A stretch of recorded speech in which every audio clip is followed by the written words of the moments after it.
All right, so now we have the right hand wall pretty well understood. It's time to turn our attention to the left hand wall and get those receding angles drawn over on that side. Now, because we've already found our horizon line and vanishing point, this is actually a much easier task than it was previously.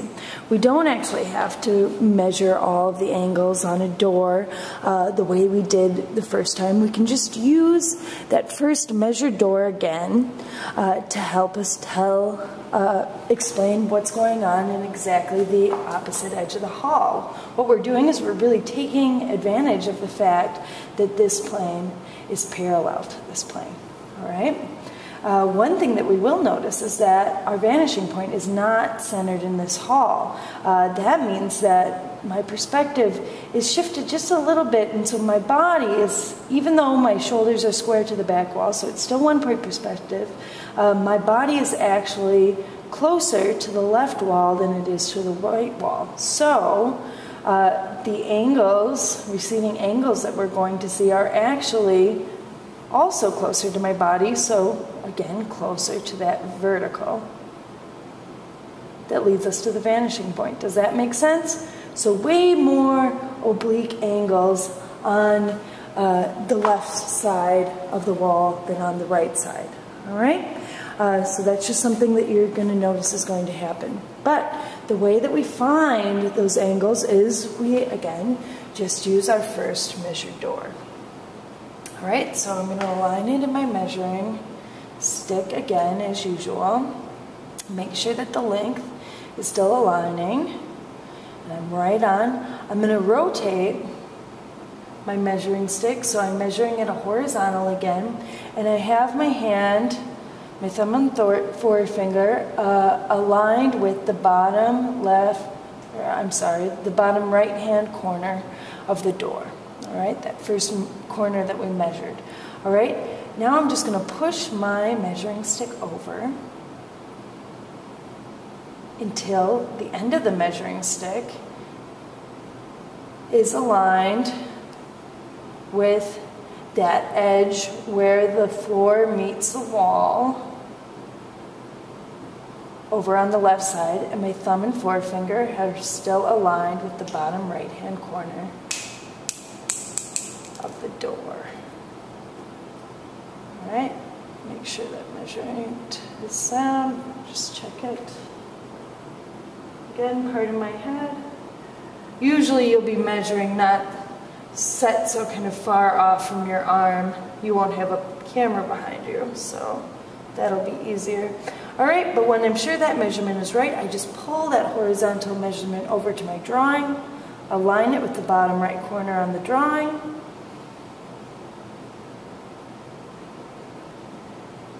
and make a tick mark. All right? What I'll do then is I'll simply stretch a horizontal out.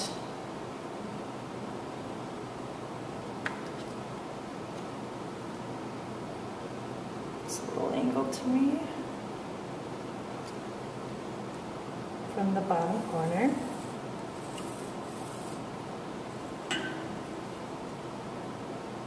Don't go quite far enough on there.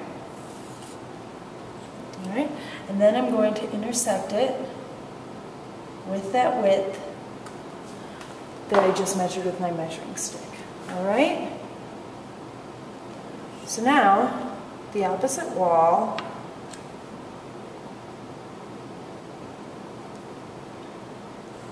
at the same height as the bottom corner of the door, we find as a vertical, located right about here. All right, and this line is significantly closer to our vanishing point than this line is. If we did it on our drawing here.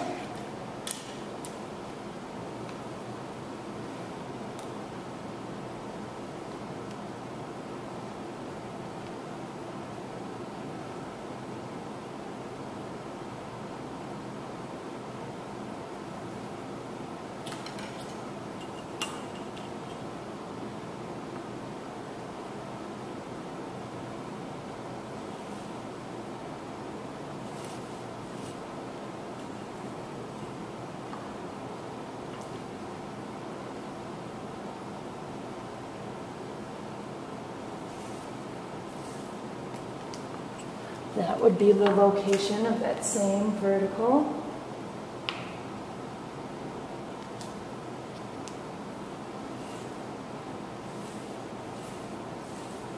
edge that lies on the left-hand wall, parallel to the long right-hand vertical edge of the door at that same position in space. Here you have it on our drawing, and then to figure out the receding angle at the bottom edge, we just simply pull from that bottom corner, left-hand corner, up to vanishing point.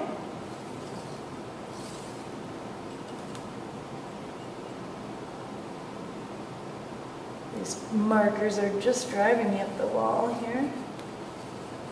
They are finally a nice straight line. Can you see that there? All right, and then to actually get the ceiling, we don't even have to make any measurements. We can just measure from this corner that we first measured the ceiling from. Get a nice straight horizontal to pull from corner to corner. I always do that up here. I'm going to get that a little bit lower. Make sure I hit my marks. There it is. And then use an angle to connect that ceiling corner to vanishing point.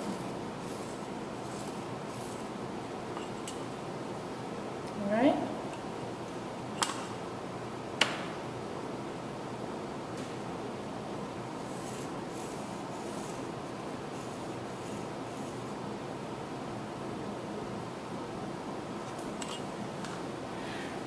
And there it is. We have now